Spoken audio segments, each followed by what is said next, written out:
Praise the Lord मेरे प्रियो।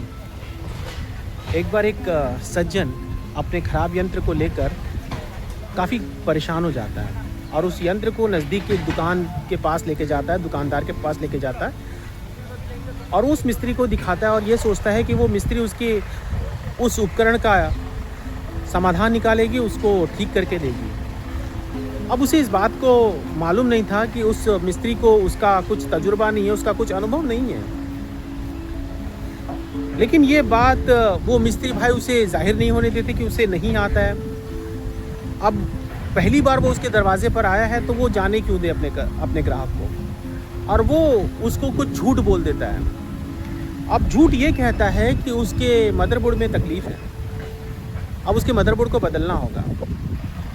और ये सोच उसकी इसलिए होती है, उससे दो प्रकार के लाभ होते हैं।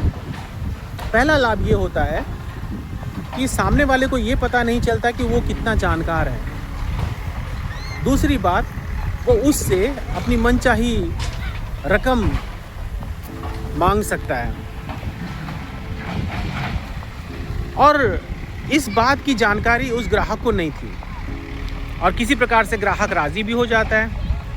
और जब उसे एक दिन देता है कि 2 दिन या 4 दिन या 6 दिन या 8 दिन के अंदर में आपका उपकरण तैयार हो जाएगा, वो इस आशा में रहता है कि वो जब जाएगा और उसको उसका उपकरण ठीक मिलेगा। बल्कि होता ये है कि जब वो जाता है उसके तय किए हुए दिन पर, उसको वो उपकरण नहीं मिलता है, वो निराश हो जाता है। फिर जाता है 2 दिन के बाद, फिर 3 दिन के बाद जाता है और वो उसके पास जाके बार बार पूछता है कि मेरा उपकरण का क्या हालात है। और वो व्यक्ति उसे बार बार बोलता रहता है कि अब नहीं मिलेगा, कल मिलेगा, आप परसों आ जाइए, आप इतने दिन छोड़ कर आ जाइए। और हमारे जीवन में मेरे प्रियो, मैं यही बात आपसे कहना चाहता हूँ कि हमारे जीवन में भी कभी कभी ऐसा ही होता है। अगर जिस बात की हमें जानकारी नहीं है या हमें जानकारी है लेकिन वो आधी अधूरी है, और जब हमारी समस्या को हम किसी तीसरे व्यक्ति के हाथ में अपनी समस्या को देते हैं ये सोचकर कि वो बहुत ही जानकार है और मेरी हर समस्या को वो हल करेगा, तो यहीं पर हम गलती कर बैठते हैं। हम ये भूल जाते हैं कि अगला व्यक्ति कहीं आपसे लाभ तो लेने की फिराक में तो नहीं है।